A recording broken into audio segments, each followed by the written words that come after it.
Well, good damn afternoon, Americans. Jericho Green here with you once again. Give me a follow on X at green underscore Jericho.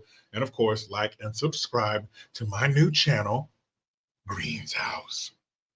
People, last night I took one of the biggest bullets, one of the largest caliber bullets I've ever taken for you in my life.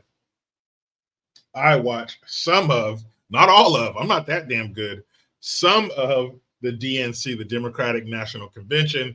I did a video about Kamala and Tim Walz hangout that they did. Like they sat across from each other at a table and got to know each other. It was weird. It was awkward. It was off putting. It was sickening. So make sure you check that out. But last night, the DNC, the first night of the DNC, and one thing, there were a lot of weird things that happened last night. But one of the most messed up things is they put Sloppy Joe on the first night. Now, he is the sitting resident of 1600 Pennsylvania Avenue. He is the head of the Democratic Party. So you would think that would be your ace in the hole. That would be like when you go to a fireworks show on the 4th of July, they have the grand finale. That's when they have the barrage of fireworks, the biggest fireworks. Everybody's waiting for it. It usually lasts a while. Boom, boom, boom, boom, boom, boom, boom. All these big colors and bright and designs and everything. This is it. This is the grand finale. You've been saving this one. Save the best for what? For last. They don't say save the best for first. It's save the best for last. Well, they said fuck that because Sloppy Joe had to get going. You know you can't hold that man up. He had to go. Where did Sloppy Joe have to go? Vacation in California. That's right. He's going for some more aura and aura. But they had this fool on the first night. They were like, let's get it over with. You know he's going to have slurred speech. You know he's going to repeat some lies. You know he's going to be yelling. You know he's going to be having some brain farts. And he did not disappoint. He did all of those things. Democracy. I'm sorry, what's democracy? Is that some kind of Indian footwear? I thought it was democracy. There's an aura in there. And of course, they beat that dead horse. Hurry up and take that horse to a glue factory. Stop beating it. I'm done. I'm done with the threat to democracy. Our democracy is on the line. The democracy of the country, a threat to democracy. That's when you know they're full of shit. Just like when you hear them say, the American people. When you always hear them say the American people, the last people they're concerned with are the American ones.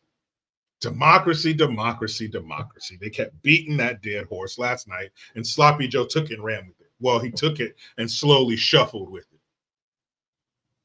And there was, like I mentioned, a few different things. They had this guy who was suffering from ALS, which is basically a paralysis of your body, your entire body.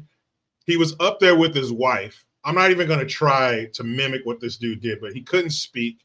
He was just making noises. And then his wife she put the microphone up to his mouth. He made noises. Then she put the microphone to her mouth and said, what he's saying is back in 2008, blah, blah, blah. Why would you do that? Why would you have that man up there who can't even speak? That shit was weird. Hillary Clinton, they borrowed her from the depths of Hades. She came on up here to Earth and said a few words. And one of the things she said was, you talk about irony. Have you had your irony for the day? How are your irony levels? Well, let's get them up, shall we? She said that Kamala, quote, cares about children and families. You know, that's a damn lie. Kamala doesn't even care about her own family. But what was funny about that, where the irony comes in, is right outside of the DNC, in the lobby, actually, they had this 18-foot IUD named Frida Womb. That's kind of weird. But outside, they had a mobile Planned Parenthood unit where they were giving medically induced, they were giving you the pill for an abortion and free vasectomies.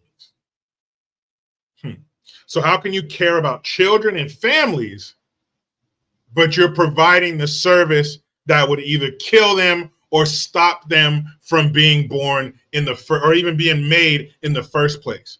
If you really cared about the population of America, and as a leader, you should want to grow that population. You should want the citizens, the legal citizens, And the naturalized citizens, the people who were born here, you should want them to make more little versions of them. What great leader does not want their population to grow? Over in Japan right now, their population is so bad, they're inviting people over there to get Japanese women pregnant. You come over here and come over here. They're inviting people to get Japanese women pregnant. Russia, they're incentivizing couples to have babies. They care about their population because they want more of their population. Over here, we're making it easier to kill than to make. Just like in America, it's easier to eat unhealthy than it is to eat healthy. Organic products are more expensive than the other shit, than the conventional shit. They should be promoting families, promoting population, more life. If you're an American citizen, get married and then do this till somebody goes, and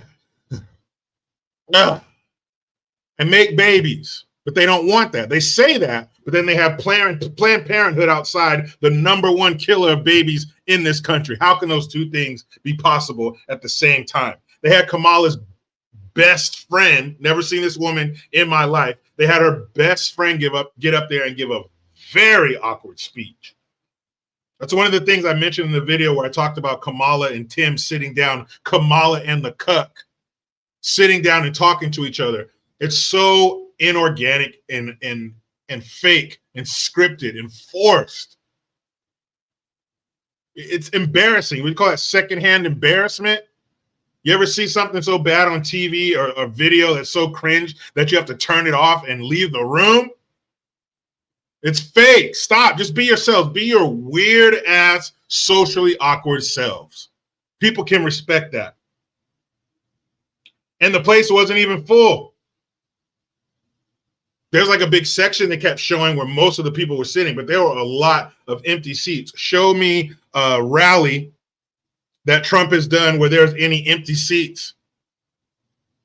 Show me the RNC where there were empty seats. And speaking of putting Sloppy Joe on the first night, that's how much they don't give a shit about you, Joe. That's how much they don't care about you, Sloppy Joe, is they put you on the first night and then get you out of there. Get it over with. Trump spoke on the last night because that was the ace up their sleeve. That was the big one. That was the big dog. That was the speech that everybody wanted to hear. Sloppy Joe is an afterthought. Get him out of here. Oh, and side note, speaking of gatherings and debates and things of that nature, Kamala has refused to debate Trump on September 4th. She said she can't do it. Why not? And go shout out to Terrence K. Williams. If you're on Instagram, I'm sure you could Google this. What was up with Big Mike's chest? Mike Obama was there last night and was wearing this. It looked like a denim shirt, fucked a blouse. And it was low cut, but her chest just looked weird. Her titties looked like they were off to the side. They looked like some weird National Geographic titties, or like there were no titties at all. Like it was a man's chest. Very weird. A very awkward looking cleavageal area. What is that? Fix that and cover it until you do. And Sloppy Joe was yelling a lot. Why? Why? Why was he? His whole speech was yelling, and it was lies, and it was the same old bullshit. There was nothing new that was said. It was the we brought down the prescription drug prices. Look, of course, I want prescription drug prices to be low for the elderly. I plan to be elderly myself one day, but that should not be a major accomplishment in your time at the White House. Okay. And I think Trump did that first. So what? That's what they keep talking. I don't care that you drop prescription drug prices. And of course, they kept the lie going. We have the best economy in the world, and inflation is down, and it keeps going down, and job numbers are up. That's bullshit. My wife and I go to the grocery store regularly. That's bullshit. We go to the gas pump regularly. You're telling me a bunch of bullshit. No, it's not. It should have never gotten that high in the first place. Don't expect me to give you kudos and brownie points for doing something you're supposed to do. You fucked it up in the first place. So the least you could do is fix it and bring it back to where it was before you got your shaky, liver-spotted, dementia-ridden hands all over it. What else did he do? He brought up his dead son. I've mentioned this before. I don't begrudge people who have lost their kids. That's the worst thing life can throw at you by a country mile. But stop bringing it up. It has nothing to do with this. And he was talking about, oh, the reason I started running for president is because those Nazis came out of the woods with their torches and spewing the same anti-Semitic bile that they did in Nazi Germany in the 30s. Of course, I can recite what he said. I've heard him say it too many fucking times. It's bullshit. And Trump said there were good people on both sides, and that motivated me. Plus the thought of my dead son. Shut the fuck up. Stop with the bullshit. Trump never said that. He did say there were good people on both sides, but he obviously, if you look at the video, which is at your fingertips, you know that he was talking about the people who were there protesting, who are for and against the statues, not the skinheads. And then they start chanting, "We love Joe, we love Joe," and they cut to Nancy Pelosi. She looked fucked up. She looked faded, feeling X-rated. You know that cheap pop-off vodka was coursing through her very visible veins. When you have rice paper thin skin, when you have prosciutto skin thin skin, you see everything. And that cheap plastic bottle of pop-off vodka with a handle on it, she was feeling it. She was 3 sheets. As usual. Nothing new there. And he said, we finally beat Big Pharma. How? They're still around. They're still doing what they want. They're still forcing you to inject yourself with experimental bullshit. Of course, with your backing. Of course, with the federal government standing right behind him, trying to force people to take this or else. But it was very weird. It was strange. You got AOC come out there with another accent. Oh, baby girl. I mean, you can watch it if you want to, but basically that's what happened. Exactly what you thought was going to happen. Sloppy Joe got out there, was screaming, "It's not hyperbole." He was stumbling over his words. He was slurring his words. There were obvious brain farts. And, you know, when you're speaking, when you're doing public speaking, it's okay to take a beat or two to allow what you just said to resonate. But he lost his train of thought a few times. And there was too much of a pause between what he was saying to where it was obvious that there was a mental lapse. It wasn't just waiting for effect, allowing for what he said to sink in. No, it wasn't it. It was the same, basically, it was the same Sloppy Joe that showed up for the debate with Trump. Nothing has changed. That's why they're sending his ass on vacation again. He just came off of vacation. I remember last week seeing pictures of him falling asleep under an umbrella on the beaches of Delaware. Now he's going to California for more vacation. They did that fool dirty. They gave him some fake ass send off. They kept cutting to Kamala and the cuck in the audience. They looked like the 2 old Muppets in the balcony, the 2 old men. Tim Walz looked like one of those old men. Pick whichever one. He looked like one of those old Muppets up there talking shit about the show. And Kamala looked like if you turned a 50-something-year-old prostitute into a Muppet. You have thousands of protesters outside pissed off because they won't call for a ceasefire and stop backing Israel. They broke through the blockade. It was surrounded by fences. That is so weird. When you have these events, and it's usually the Democrats, but when you have these events, they put fences around the White House and the Capitol building one time too. But why do you put fences around it to keep the people out? I understand keeping them out of the actual event itself inside the building, but why is there a barrier? Why is there a buffer between you and your constituents? Why? Why can't the people be right outside the building so you can hear their chants inside the building? Why put up the gates? Why put up the fences?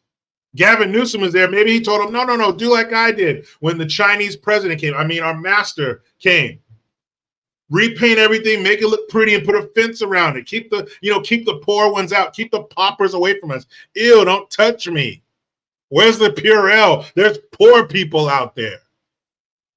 Like I said, you want to go ahead and watch this shit anyway? You got 6 hours to spend. Be my guest, but don't expect a lot of brain matter to be left over inside of your head. It's going to suck the intelligence out of your mind. But you know how it goes. I try to be done with the left, but they just won't let me. Please subscribe. Hit that notification bell because every time it rings, a piece of shit lefty cries. Utilize the Linktree link. Give me a follow on X and make sure you like and subscribe to my new channel, Green's House. I am Jericho Green. Man, I'm out.